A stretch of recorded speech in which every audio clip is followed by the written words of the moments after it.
Like நம்ம பேரண்ட்ஸ்லாம் வந்து கிட்ஸை வந்து ஸ்கூலில் விடுறதுக்காக ரொம்ப அவசரமாக போய் பைக்கில் ட்ராப் பண்ணுறோம். So we have to be very careful. Recent டேஸில் வந்து பார்த்திங்கன்னா எனக்கு அது வந்து ரொம்ப ஷாக்காக இருக்குது. இது வந்து இவ்வளோ சேஃபர் ஜோனில் நாங்கள் இருக்கோம், கேட்டட் கம்யூனிட்டிக்குள்ளே, டிராஃபிக் கிடையாது, எதுவுமே கிடையாது, ரொம்ப கேர்ஃபுல்லான ஒரு அட்மாஸ்ஃபியர். அண்ட் மிஞ்சி போனால் இங்கே வந்து தண்ணி லாரி வரும், அப்புறம் ஒரு பஸ்ஸு வரும், அது கூட எப்போமாச்சும் வரும், அந்த மாதிரி தான்.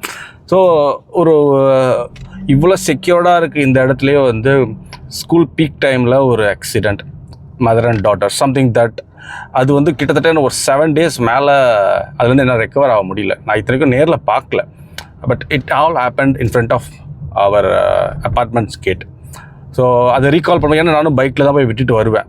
அதுலேருந்து லைக் நம்ம வந்து something we will go in to detail, அது மாதிரி அதனால அது வந்து ஈஸியாக வர முடியல.